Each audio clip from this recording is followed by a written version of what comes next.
What is good, y'all? Welcome back to the Report. Welcome back to a brand new video. We are here and we are back. The NBA season is officially back tonight. In literally an hour, the Lakers and the Nuggets will tip off for the first game of the NBA season. Tomorrow night is the Heat season opener at home against the Detroit Pistons. I cannot wait. I'm super excited, man. We are back. The Heat are back. That means video on this channel. Obviously, they never stopped, but for those of y'all who watch during the regular season exclusively. As always, as we've done for the past 2 years, previews, recaps for each game, breaking news, everything is going to be covered on this channel. If you guys want the latest on Heat basketball, on the Miami Heat, on everything Heat related, this is the place to be. So make sure you guys, before we get into it, make sure y'all like the video, subscribe if you guys are new, turn on post notifications, join the Discord in the description. Again, we want to do some type of interactivity where you guys can just chop it up during the game in the voice channel or in the chat, talk about the game, and the Q&A episode where you guys can ask questions down below. I do want to do that, a video where you guys can just ask your questions, I answer them. I think we're at 4 or 5 questions right now. We want to get some more so we can just keep getting that content in for you guys, and I can answer as many questions as possible, and I get to shout some of you guys out on the video. So make sure you guys get those down below, and any comments, anything you guys want to say, put that down below. And let's get right into it, man. We're tipping off tomorrow night at home against a very young, hungry Detroit Pistons up-and-coming team. And here is the injury report. Pistons players out: Bojan Bogdanovic, Monte Morris, and Isaiah Livers. And then Heat are going to be missing Haywood Highsmith and Josh Richardson. I was actually waiting for the J. Rich update before I wanted to film this video because I just wanted to wait. He was questionable. Wasn't too sure whether he was going to play or not, but he's officially ruled out. And yeah, these injuries are going to be pretty big, especially for the Pistons. Bogdanovic led them in scoring last year. Very underrated, man. He's a bucket, and he can definitely shoot the ball for one of the worst three-point shooting teams in the NBA. That would have definitely helped them to have Bogdanovic out there. He's always been a Heat killer as well. Monte Morris is a very steady point guard, and Isaiah Livers can shoot the ball as well. For the Heat, Haywood Highsmith, we're going to miss him. He looked like he was on the verge of taking another step this season. Hopefully he comes back soon. And then Josh Richardson, man. I think Josh Richardson is a big loss, especially because we're thin at that point guard position. So key losses for both teams. But again, game doesn't stop. Players have to step up, next man up mentality for both teams. And here is the Detroit Pistons breakdown. As you guys can see, last season they were terrible in almost every category. Almost, dead last in offensive rating, bottom 5 in defensive rating as well, bottom 10 in three-point percentage, bottom half in three-point attempts, and dead last in field goal percentage. This is a team that just, wasn't really good at anything last season. Struggled to score, struggled to defend, but they do have some reinforcements coming back. Enter Cade Cunningham, their best player. He was out for most of the season last year with an injury. He's going to be back, and he's the engine of their team. Best player on the team. I believe he's a stud, and I think he's going to be a perennial all-star in this league. Asar Thompson, a key rookie for them. I feel like he has a lot of potential, and I do think that Asar Thompson can really find his footing in this league as a do-it-all glue guy who can do a little bit of everything, and who has the ultimate competitiveness, energy, can shoot the ball, athletic, is a very good backdoor cutter, and can play very well off the ball. He's a very good fit on that Detroit Pistons team because he doesn't need the ball in his hands and can impact the game in so many different ways. Defensively as well, did not even mention that. That's probably his biggest strength, is defensively. He's such a pest and such a good defender. And then I'm super high on their young center, Jalen Duren. I feel like he is he's a guy that I sometimes have compared to Bam Adebayo, especially coming out of the draft. I thought he should have been top 10 out of Memphis, but he fell to 15 and the Pistons snagged him then. I think he has a ton of potential, and I feel like, he's a freak athlete, and he's a very good rebounder, and he's a very good rim protector. So I'm super high on him, and those are the 3 key players, I think, on that team that can really make an impact against the Heat tomorrow. Projected starting lineups. Again, injuries for both sides. The Heat, you're definitely going to see the starting lineup. Lowry, Hero, Butler, Love, Bam. I feel like this is pretty much set in stone. I don't really see a world where this changes. Maybe if you wanted to throw in Caleb, you can't, because he's going to be limited with the knee injury. He's going to play, but he's not going to be, at full strength. With no Richardson, Lowry will for sure get the point guard reps as a starting point guard on this team. Even with Jay Rich, you probably would have seen him, get that starting PG position. And then the regulars, Tyler, Jimmy, and Bam, 3 best players on this team. We're gonna need big games from all of them. Maybe not tomorrow because the Pistons aren't that great, but throughout the season, we're gonna need big games from all of them. And then for Detroit, again, Cade Cunningham, Jaden Ivey, Asar Thompson, Isaiah Stewart, Jalen Duren. Again, I'm not really sure how this is going to change. Maybe Isaiah Stewart might make way for Bagley or somebody else, but I feel like they've already announced that Bagley and Wiseman will be their backup bigs. So I expect this to be their starting lineup tomorrow, especially with no Bogdanovic. You would have probably seen Bogdanovic there starting at the 4 if he was healthy. So he's a big loss for them. Isaiah Stewart has been taking some more threes. He's been working on that aspect of his game. And he's trying to be a stretch 4, especially because Jalen Duren is going to be occupying the paint. But he's just not a natural shooter, and Bogdanovic is an absolute sniper. So it's gonna be a downgrade for them as far as shooting the ball is concerned, and that's something we're gonna be getting to with our keys on the last slide. But yeah, I feel like these are gonna be pretty much set in stone, the 2 starting lineups for these 2 teams. We'll see if anything changes. I think the Heat is pretty much, locked in to have this lineup. I'm not sure what Spoelstra can do apart from put this lineup out there tomorrow. And same with the Pistons. Monty Williams, again, maybe he can switch it up at the 4 position, but I just think this is going to be what they roll out. And then finally, last but not least, keys to the game. We have a lot of keys here. Number 1, Cade Cunningham is going to be the player that we have to stop. The Pistons offense will go as he goes. He is an incredible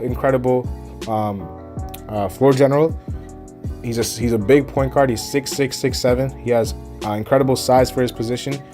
Not the best shooter, but can definitely create his own shot off the dribble. A very good driver, and very crafty around the rim. Very nice poise in his game. Doesn't get sped up, and is very able to run an offense. He's very good at that. And like I said, that's why I'm saying they go as he goes, because he's the engine to that team. He's the engine. He's the key piece, and he's the reason why they were one of the worst teams in the NBA last season. Him going down, not him because he didn't play, but his absence was one of the biggest reasons why they were one of the worst teams, because without him, they just look a completely different team. And I'm super high on him. I think he's the player that we got to key in on. I'm not sure who's going to get that assignment. I would like it to be Jimmy, but I think it's going to be Kyle. Whoever it is, they have to make sure that they're on their A game defensively, because he's going to be up for the game, especially his first game coming back from his injury. He's going to be raring to go, and we're going to have to make sure we stop him. So Cade Cunningham, we got to limit his opportunities, limit his touches, try to get the ball out of his hands, try to make him a shooter instead of a driver. And then rebounding as a team, the Pistons have a very big lineup. As I said, 4 bigs who are all going to get minutes, and Asar Thompson is a very good rebounder, man. He's one of the guys who can just go back door and just get a rebound. He's kind of like a Josh Hart type player, Andre Iguodala, Josh Hart. That's kind of who I compare him to.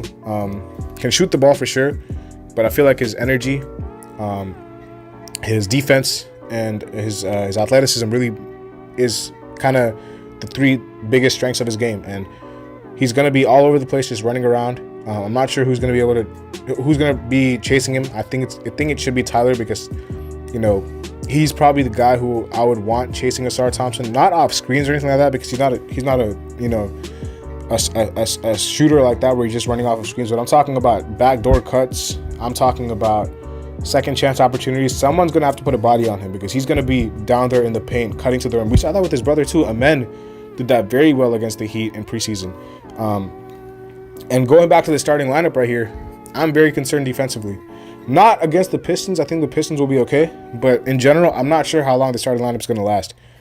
If this is the starting lineup that they go forward with to start the season, against the better teams, man, Lowry and Love defensively, I just don't like together. I don't like. Hero's not the best defender. Lowry and Love are not the best defenders. Already, that's 3 players who the opposition can just go at. They can put Kevin Love in the pick and roll. Kyle Lowry is too small and too slow, and Hero is not strong enough. And those 3, I mean, they're banking on Jimmy and Bam to cover the weaknesses up, but they can't cover everything up.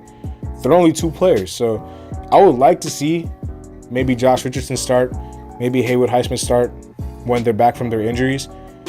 It's going to be interesting to see how long this lineup lasts, though. Especially defensively, I'm just very worried about that.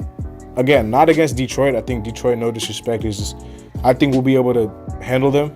But it's against the better teams, it's going to be tough defensively with this lineup. So we'll have to see for sure. But yeah, going back to the keys, rebounding is going to be a big concern. Again, it's going to have to be something we key in on, man. It's going to have to be something we key in on because we have to make sure that we don't let that energy and that young, tempo of the Pistons control the game. That's the only way I can see this team beating us.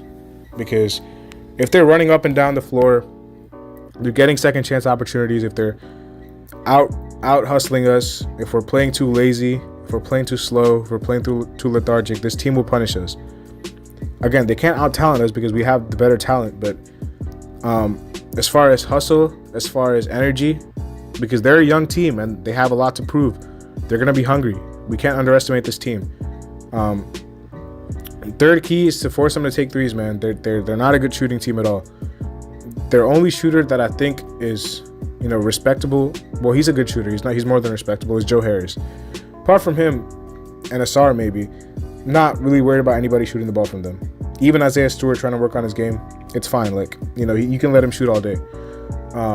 Not just sag off, but the game plan should be to force him to take as many threes as possible. So if it means stunning off of guys, helping off of guys, doubling, trapping, if you have to trap Cade and he's kicking it out to, somebody to shoot a 3, Ivy, you take that any day of the week because Ivy, again, is a better player slashing than shooting. So, you got to force them to be a 3-point shooting team because they're a team that likes to drive. Cade and Ivy are guys who like to drive downhill. Ivy's extremely fast in transition. He's extremely electric, and Cade is, again, a big point guard who likes to mix it up, but he likes to get to the rim. He likes to get to the paint. That floater area is his bread and butter. And we can't let him get there too much, and if we let him get there, we have to make sure he's passing more than shooting. At the rim, they're very good, man. Duran is a very good lob threat. Stewart, I know he's been taking more threes, but he's a big still, so he's going to be down there. You can't let them beat you in the paint. You got to force them to take threes because they're not a good 3-point shooting team. And, apart from Joe Harris, who we're going to have to run off the 3-point line, I think everybody else is a below-average shooter on their team. So, the bottom 5 in 3-point percentage for a reason, man. And they're missing their best shooter in Bogdanovich. Best or second best because Joe Harris is up there too. And then the bench, man, without Josh Richardson, Drew Smith. Is it going to be Drew Smith who's going to get the point guard reps? The Heat seem very high on him. Again, I've said it for a couple of videos in a row now. The reason they like him so much is because he's steady. He just doesn't make too many mistakes. He can run an offense. I'm not saying this is what I think. I'm saying this is what they think. They think he can run an offense. They think he's a steady player who doesn't commit too many turnovers and is a good defender. That's fine. But we really do lack scoring off the bench. And Duncan Robinson is a movement shooter. He's not a player who can score the ball consistently like that. Caleb is going to be limited with his knee. I'm not sure how many minutes he's going to get. Jaquez and Jovic are extremely young. You're not going to be relying on them to score the ball. And then Thomas Bryant is a center who is, a good center off the bench, but he's not going to be your scorer off the bench. So who is it going to be? We need a spark because off their bench, they don't have the best bench in the NBA, but Killian Hayes is, I know a lot of people are not really super high on him after his first couple years, but in preseason he looked really good. I know it's only preseason, but he looks a lot better. Alec Burks has always been underrated, man. Alec Burks, I think, has been one of the most underrated players in the NBA over the past couple years. And, yeah, them two as their guards, they can definitely score the ball. Alec Burks is a very underrated scorer. And Bagley is a guy who was a second overall pick, can drop 20. His first year averaged 18. If he gets back to that, then their bench might outscore our bench. If you just look at player for player. Joe Harris is a good shooter. I think you can kind of group him and Duncan Robinson in the same category. And then Wiseman is very young and athletic. So defensively, I'm looking for Thomas Bryant to hold his own when Bam is out, because when they sub Stewart or when they sub Duran, they're bringing in these two young bigs straight in from their bench, and they're not going to have a big drop off because these two are still talented. Both were number 2 overall picks. They both have game, and they both are going to have a lot of energy, especially Bagley, and then Wiseman is a lob threat. They have a very young, exciting team, and Thomas Bryant is going to have to be big off the bench. Drew Smith is going to have to be big off the bench, and then whoever is going to be, the one to get hot is going to have a good game. Whether it's Duncan with his threes, whether it's Caleb, Jaquez, Jovic, somebody is going to have to be the one to take the responsibility to score the ball, because I know it's not going to be Drew. Drew's not a scorer. He can't score. Duncan, I mean, maybe you see him put the ball on the floor a little bit more because we don't really have a Tyler Hero coming off the bench, or last year Gabe Vincent coming off the bench, or Kyle Lowry in the playoffs. But he's not a ball handler, a shot creator. Caleb would most likely be that guy, and Josh Richardson as well. But Caleb is limited and Jay Rich is out. So who's going to be the guy to provide the spark off the bench? And then Jimmy Butler, how is he going to look? He's missed every single preseason game. We'll have to see how he looks. Can he look, to be a scorer more than a passer? Can he look to be a passer more than a scorer? We'll have to see what he does, because he could come out just looking to pass, come out looking to score. We just never know with him in the regular season. In the playoffs, he's going to try to score. Regular season, we don't know. We don't know if he's going to be rusty. We don't know what's going to happen with him. I'm thinking he's going to look fine because he had his rest and he looks raring to go. Like he's always going to be. He's the ultimate competitor. But what Jimmy are we going to get tomorrow? Are we going to get a passing Jimmy or scoring Jimmy? Something in the middle? We'll have to see. And then the last thing is the pace, man. I talked about it a little bit, both offensively and defensively. Offensively, I think Kyle's going to try to push the pace. I think that's something that he does for sure very well. So I'm not too worried about that. But defensively, with the Pistons pushing the pace on their offensive end, our defense is gonna have to be keyed in, and we cannot lose anybody. Like I said, backdoor cuts, second chance opportunities,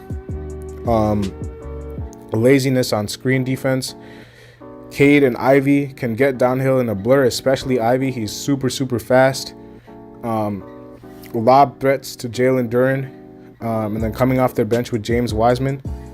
They're going to be a very fast-paced team, and we're going to have to make sure we keep up with this team, because with Cade back, he's going to try to push the tempo as well. So that is basically the key, all the keys to these games, to this game. And again, hopefully y'all enjoyed the video, because that's going to be it for the video. Let me know what you guys think in the comment section about this game, predictions.